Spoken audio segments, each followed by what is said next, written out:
So we're continuing on our journey, talking about these big questions about faith. And the reason these are big questions is because so many people from all walks of life, all backgrounds, have these types of questions.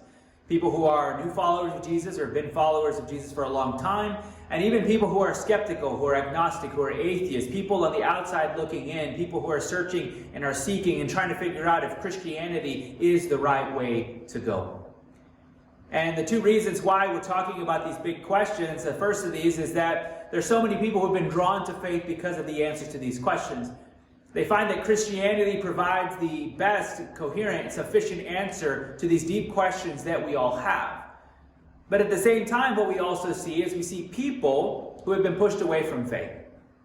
They bring these questions to a pastor, they bring it to a trusted friend who's a Christian, or they bring it into other Christian circles, and they're told that they can't question God. They're told that their questions aren't welcome.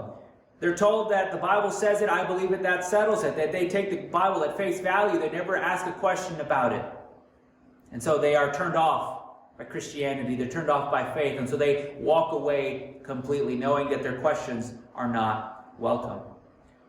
But you see, the reason why we're asking these questions is we're trying to provide an avenue, an opportunity, an environment in which people can feel welcome to ask their questions. And so that's why we are tackling each and every one of these questions, these very difficult questions, really head on, so that people know, like, your questions are welcome, and these things, you can have conversations about them.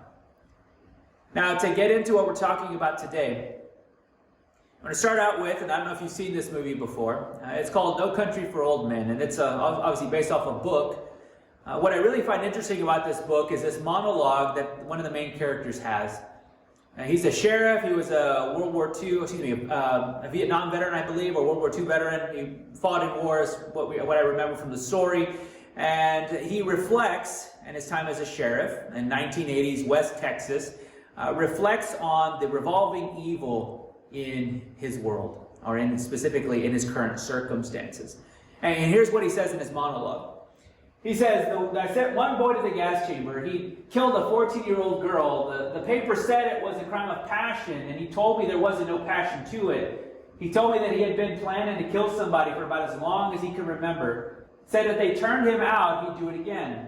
Said he knew he was going to hell. I'd never seen a person like that, and it got me to wondering if maybe he was some new kind.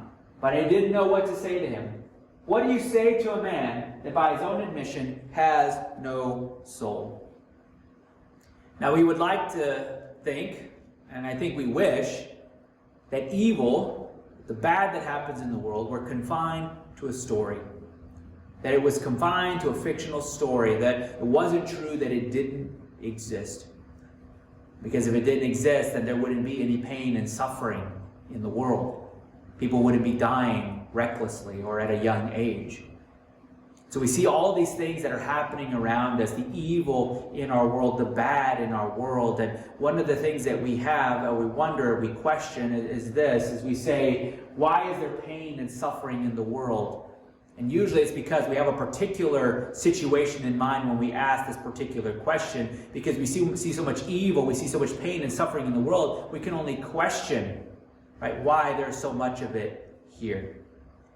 You know, and this question is an enduring question for me, especially in my line of work, what I do as a pastor, because sometimes I have to sit with people through their grief as they endure a lot of pain and suffering in their life. I remember when we were in Montana, when we were pastors there, I remember sitting with a friend, sometimes for hours, grieving over his dad. His dad had become really ill and was in a coma, and there was no hope that he would actually come out of it.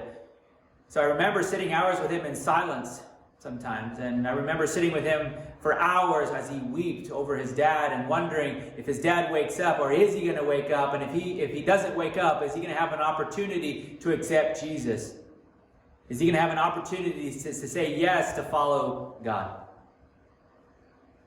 Now, sadly, his dad passed away. And so I walked with him through this sort of grieving process. And that wasn't the only significant loss he had in his life. As a kid, he also lost his mom. And so when I see all this grief, all this pain and suffering in his own life, one of the things that I ask, one of the things that's always in my brain that I think about is, how can I believe in a God who says he is all loving and yet he allows this? I think about 2 years ago when I did a funeral for a 35-year-old woman, not much older than me. And as I stood up there doing this funeral, and as I stood in front of the casket as it's laid down into the ground, this girl who's just suddenly passed away in her sleep, I think of this same enduring question, and I think, well, how can I believe in a God who says he's all-loving, and yet he allows something like this to occur? Now maybe, and I hope this is a question for you, but if it's not, you don't have to look very far for this to then become a question for you, become something that you begin to struggle with. When you look at the headlines that are all around us, you hear about that story in recent years where that dad killed his pregnant wife and his 2 daughters. You think about all these people who are stricken with cancer, who didn't do anything to deserve it, and they receive this cancer, they're stricken with it, and they're having to deal with it for the rest of their life, or go through some immense pain to get rid of it. Or you think about this shooting in recent weeks, or in recent days, I should say, that happened down in Atlanta. These people of Asian descent who were killed. You think about overseas Islamic extremists who go to villages and they kill all the men and they rape all the women, they kidnap the women, and then they put them into sex slavery for the rest of their lives. And so we ask the same thing. How can I believe in a God who says that he is all-loving and yet he allows all of this to happen? And it's the condition of our world that causes people, causes atheists especially, to challenge faith. And one of the things that you'll hear and people will say is they'll say, is God willing to prevent evil, but not able? Then he is impotent. He's not all-powerful. Is he able, but not willing? Then he is malevolent, right? He's got some devious sort of behavior going on here. And is he both able and willing? Then why then is there evil? If God is able and willing to do away with the bad and the evil in our world, why is there evil to even exist? There shouldn't be any if God is able and willing to do away with it. Now, it's a fair question, but this isn't a question that's just for faith. This is a question that everybody has to deal with. Because even if we take God out of the equation, you still have to deal with this problem, the issue of evil and bad in our world. But why do we even ask this question? Why do we even ask the question of why is there pain and suffering in the world? And I think for 2 reasons. I think the first of these is because that question is a personal question. Usually when we ask that question, we have a particular situation in mind, a particular circumstance, a particular person in mind when we ask that particular question. And this is a question that we feel. There's a lot of emotion behind it, a lot of anger, a lot of frustration, a lot of anxiety because of this question that is sort of on all of our minds. And so take whatever situation you're thinking about, whatever headline you can read about, and you're going to ask the same thing when you look at it. When you look at the evil and bad in our world, the only thing we can say is that there is something disjointed about it. There's something disjointed about this. There's something that's not good. And so this is a question we feel, so we know it's a personal question, but then it's also a biblical question. And I think it's especially important because when we look at the Bible, we have this picture of God. We have this picture of God who is loving, who is just, who is merciful, who is gracious. These are things that writers of the Bible say of God, and these are things that God says of himself, right? Or confirmed throughout the Bible as well. But you see, when we read the beginnings of Genesis, not even 3 or 4 chapters in, we already see the presence of evil. The reality of bad and evil in our world. And we look at this picture of God, this God who is loving, who is good, and we also see the evil in the world, this disconnect between God and all of this stuff that's bad that's happening. And the only thing we can say is there's something disjointed about this, there's something not good. Now, thankfully, we have the rest of the writers of the Bible who also have to struggle with this same sort of disconnect between God and the evil in the world.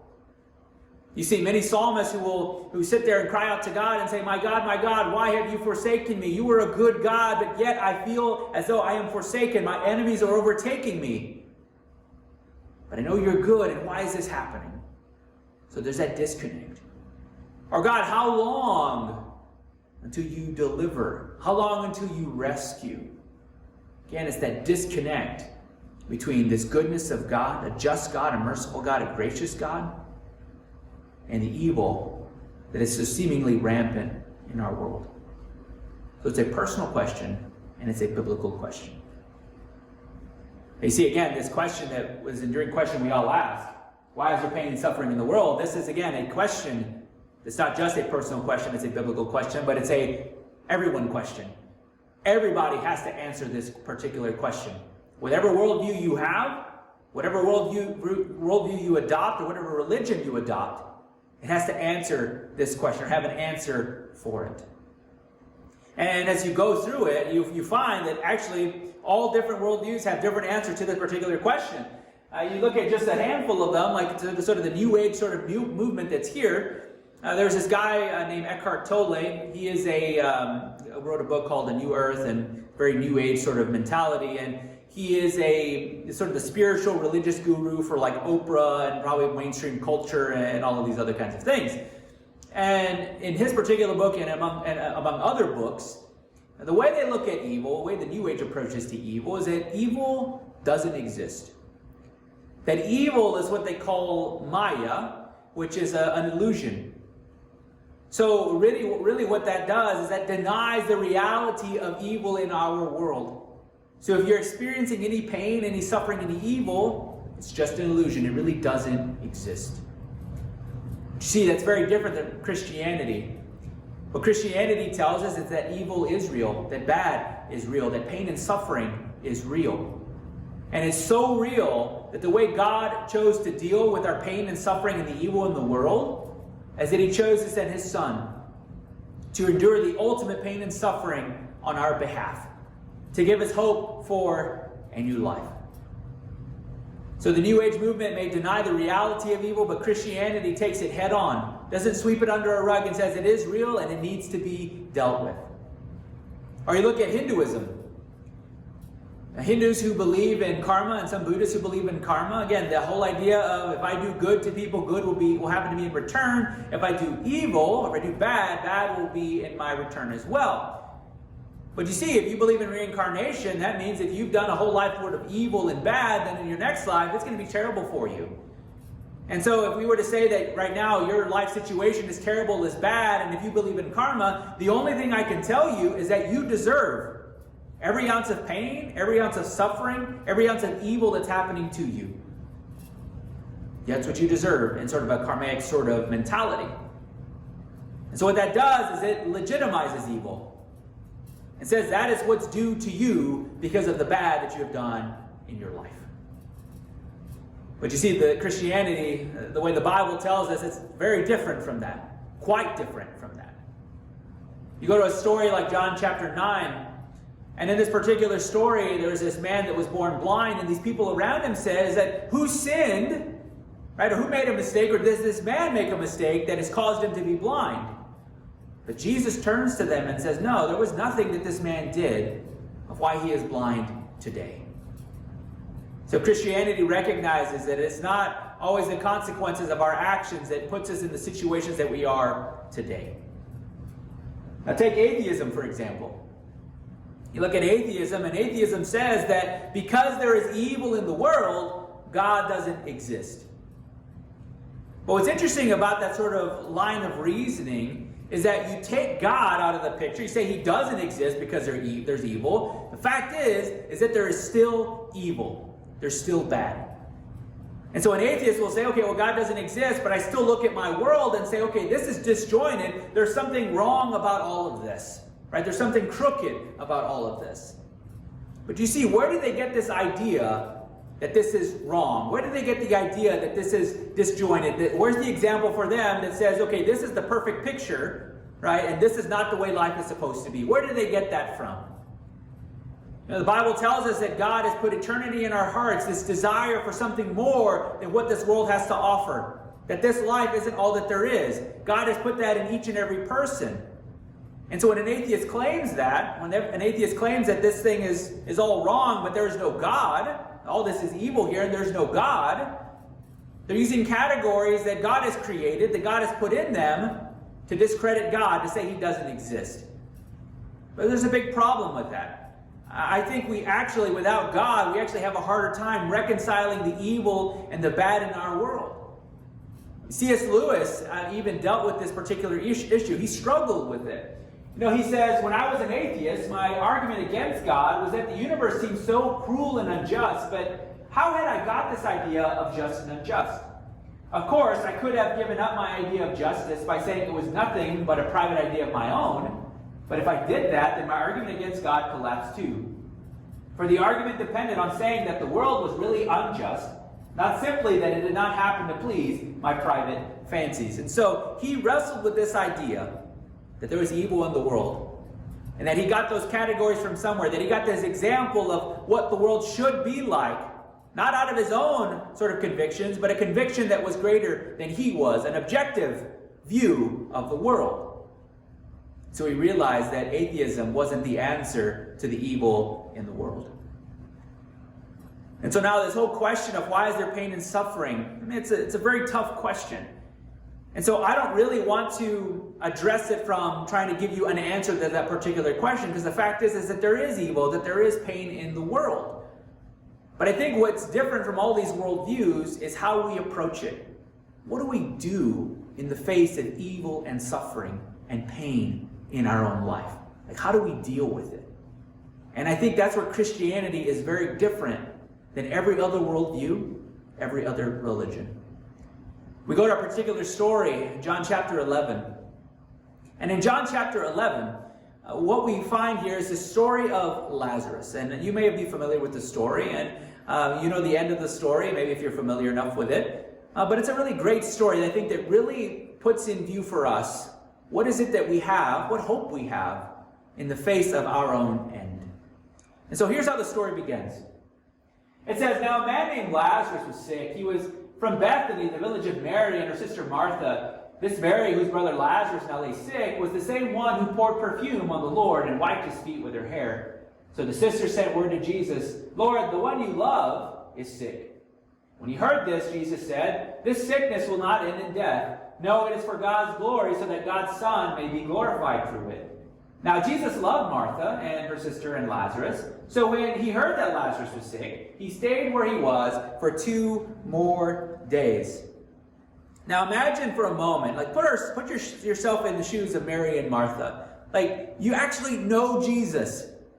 Now this isn't like for us, okay, we know Jesus, you can come to know Jesus, be in relationship with Jesus, but for them to physically see him, to know him, to talk to him, to be able to go to his door, knock on it, and to say, hey, how you doing? Hey, I have an issue, can you come help me?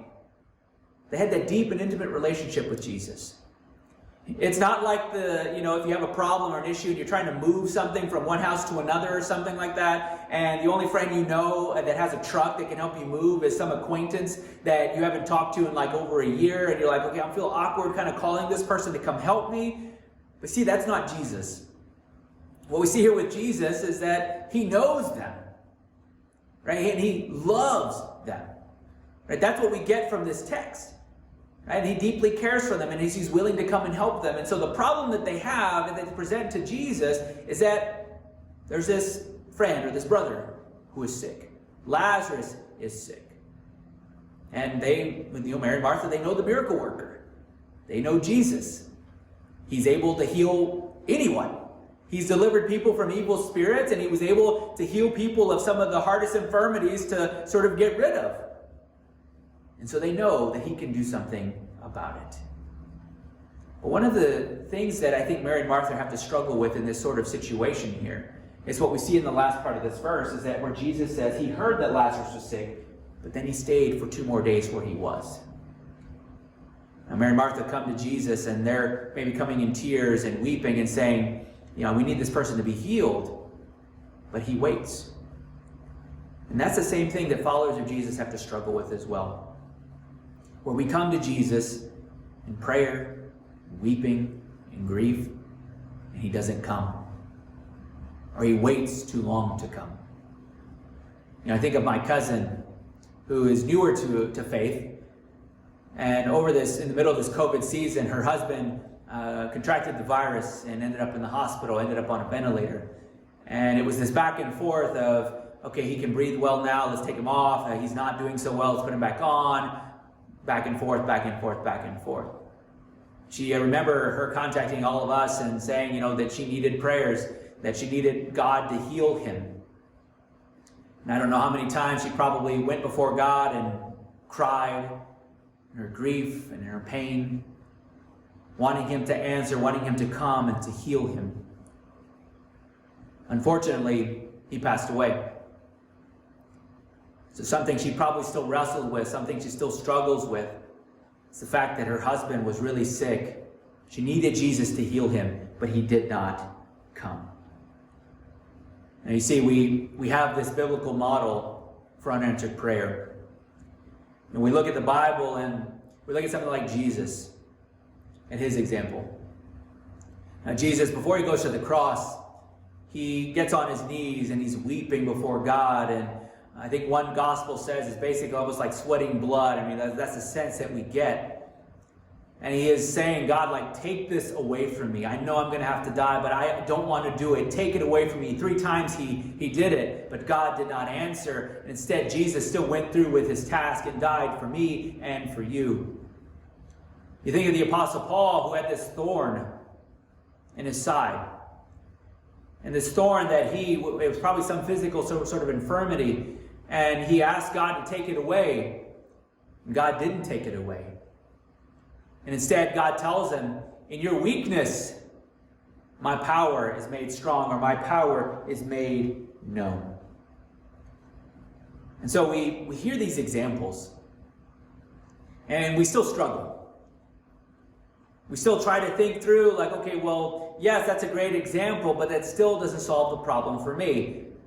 Or maybe we think, if God doesn't answer me, does that mean that he doesn't love me? Because obviously what we see from here is that Jesus loved Martha and her sister. She loved them. He loved them. But yet he waited. So then during question then is, does God love me if he doesn't answer? This isn't the end of the story. As the story goes on.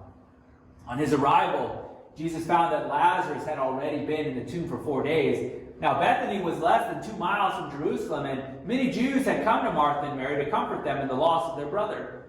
When Martha heard that Jesus was coming, she went out to meet him, but Mary stayed at home. Lord, Martha said to Jesus, if you had been here, my brother would not have died. But I know that even now God will give you whatever you ask. And so we see here, and I feel like when I read this, is that Martha sort of disappointed. Maybe not really sure what to say to Jesus, but she tells him, if you had been here, my brother would be well. My brother would not be sick. He would be healed. And that's the same question that's in each and every one of our hearts and each and every one of our minds and in our mouths. Whenever something bad happens around us, we think to ourselves, God, if you had been here, if you had been here, my spouse would still be here. If you had been here, these people wouldn't have got shot. If you had been here, there wouldn't be all these people who are being kidnapped and found dead later. If you had been here, Lord, these people would not be stricken with some cancer. If you had been here, Lord, things would be so much better. But then Jesus answered her. Jesus said to her, your brother will rise again. And Martha answered, I know he will rise again in the resurrection of the last day. Now this is really interesting because this is sort of the theological sort of answer. And Martha knows and she believes, and she's putting her hope in God here and Jesus here, because even though she knows, okay, if you had been here, he'd be healed, but I know that God will do whatever you ask. And so she's putting her hope and her trust in Jesus to do something. She knows he can at least remedy the situation in some way. But then again, Jesus says to her, your brother's going to rise again. This is a theological truth. Something that she also understands, and that's probably something we all understand as well. The theological truth is that, yes, people will die through some sort of circumstances in our world. This is just the nature of how the world is right now. But then eventually we will see them again. They will be resurrected into a new body. Right? There will be justice in the end for the evil in our world. God is going to make things right eventually. But you see, that is off in the future somewhere. It's not right now. And so that's the thing we struggle with. And we're kind of like kids when it comes to this whole situation of God needing to do something right now. Like we don't want him to do, we want him to do something in the future, but we want something done now as well. And so we're kind of like kids in this situation. You know, I think of my daughter who, you know, if she has even the smallest of scratches, you know, she wants a Band-Aid, and maybe that's just an all kids kind of thing. But usually I look at it, and if I'm in the middle of something, I say, okay, in a little bit, sweetie, I'll get it for you, you know, and I'm looking at it. I don't tell her this, but I'm like, okay, there's no blood, it doesn't look bad or anything, and she wants a Band-Aid now. She says, Dad, it hurts so bad, you know, I need a Band-Aid, and if I don't get it for her, she'll go get it herself or something. And so we're kind of like kids in this way, is that we want a remedy right now. We want God to solve the problem right now. Then Jesus tells her, He said to her, I am the resurrection and the life. And the one who believes in me will live even though they die. And whoever lives by believing in me will never die. Do you believe this? Again, the theological doesn't quite solve the problem. The emotions, the anger, the frustration that we experience because of the pain and suffering that we endure or other people are enduring. But what Jesus tells Martha, which is a very interesting thing he says, is like basically saying that you believe your need right now is for your brother to be healed, but you have an even deeper need, and that deeper need is for me. Again, this isn't the end of the story. The story goes on. Then he says, yes, Lord, she replied, but I believe that you're the Messiah, the Son of God, who has come into the world. After she had said this, she went back and called her sister Mary aside. The teacher is here, she said, and is asking for you. When Mary heard this, she got up quickly and went to him. Now Jesus had not yet entered the village, but was still at the place where Martha had met him. When the Jews who had been with Mary in the house, comforting her, noticed how quickly she got up and went out, they followed her, supposing she was going to the tomb to mourn there. When Mary reached the place where Jesus was and saw him, she fell at his feet and said, Lord, if you had been here, my brother would not have died. Again, that enduring question we all have, if you had been here, he would still be alive. When Jesus saw her weeping, and the Jews who had come along with her also weeping, he was deeply moved in spirit and troubled. Where have you laid him? He asked. Come and see, Lord, they replied. Jesus wept. And then the Jews said, see how he loved him. But some of them said, could not he who opened the eyes of the blind man have kept this man from dying? And so Jesus is so moved by the fact that everyone around him really loved this man Lazarus, weeping over him. Jesus he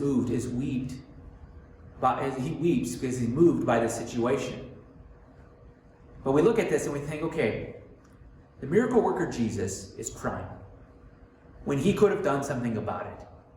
If he had not waited 2 days, why is he now crying about it? He could have done something, and he didn't.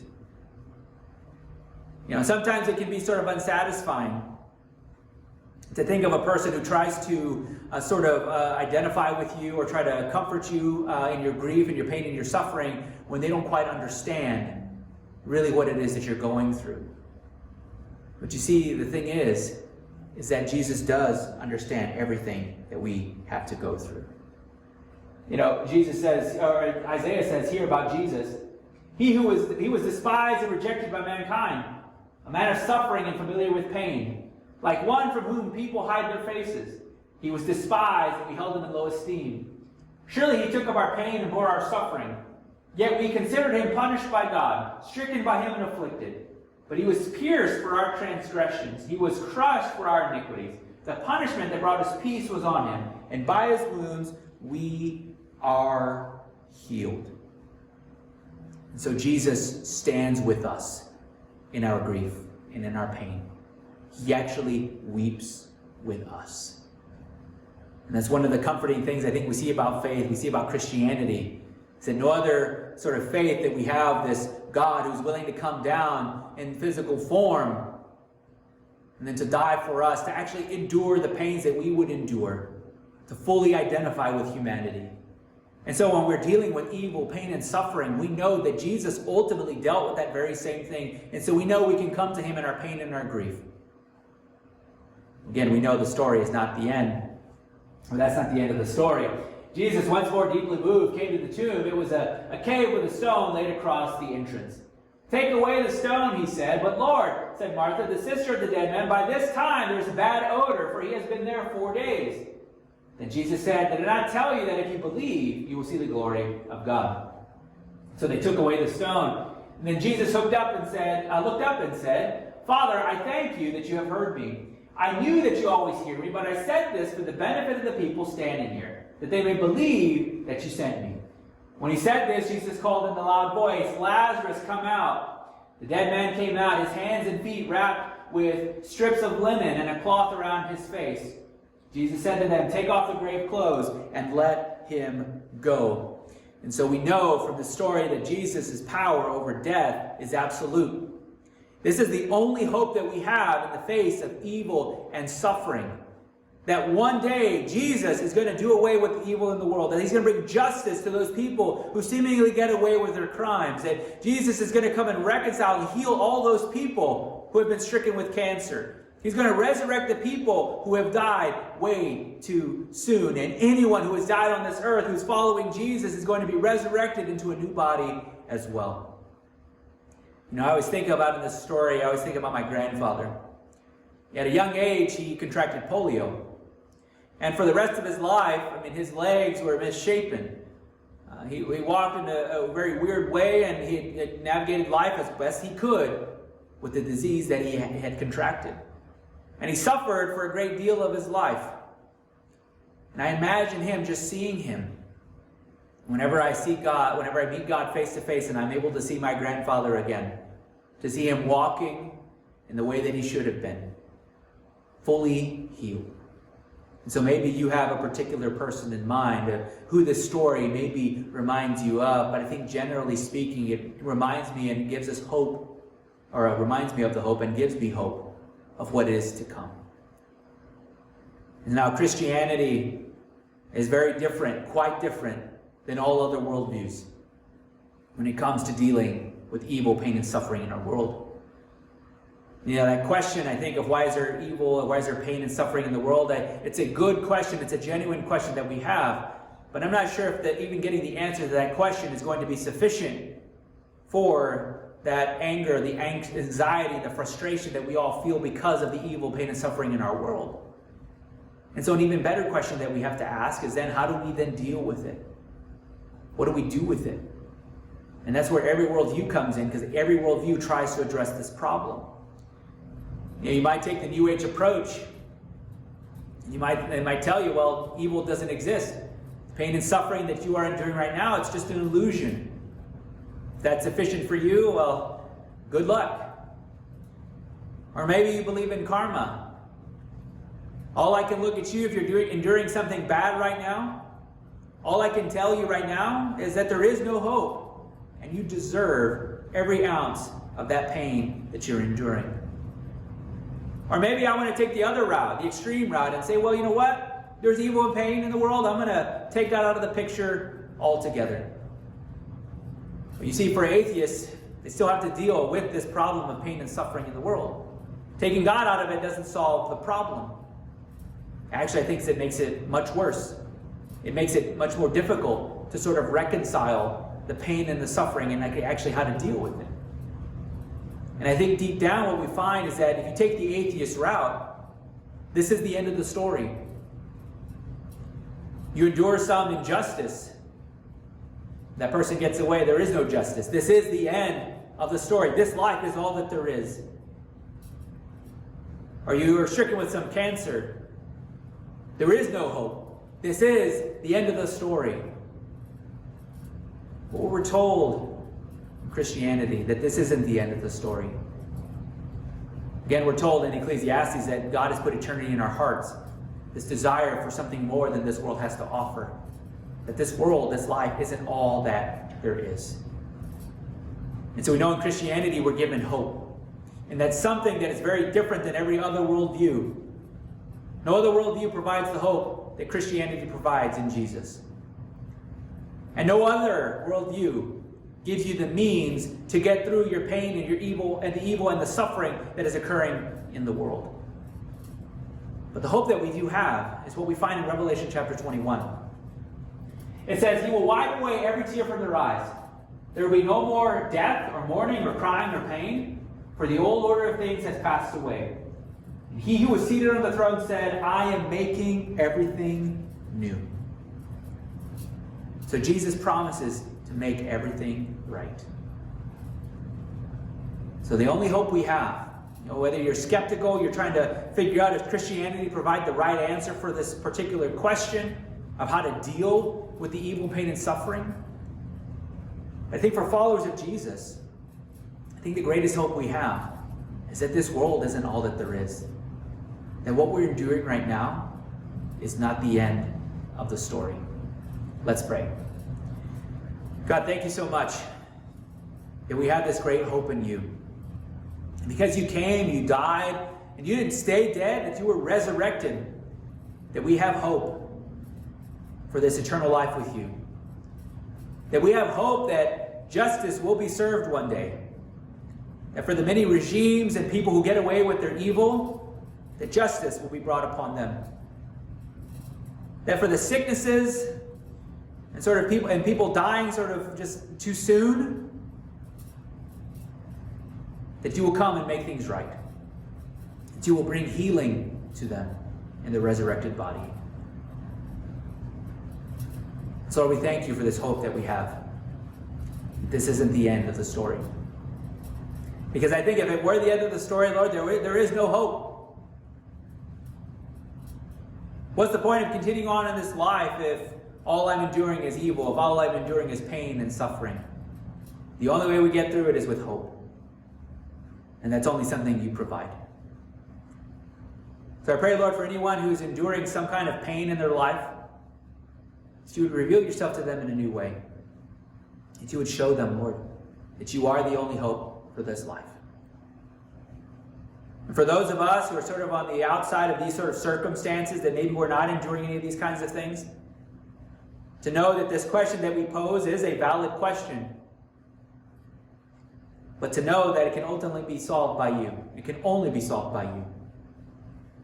Because only you give us the hope that we need to endure these times when they come into our lives. So again, Lord, we thank you for the hope you give us. In Jesus' name, amen.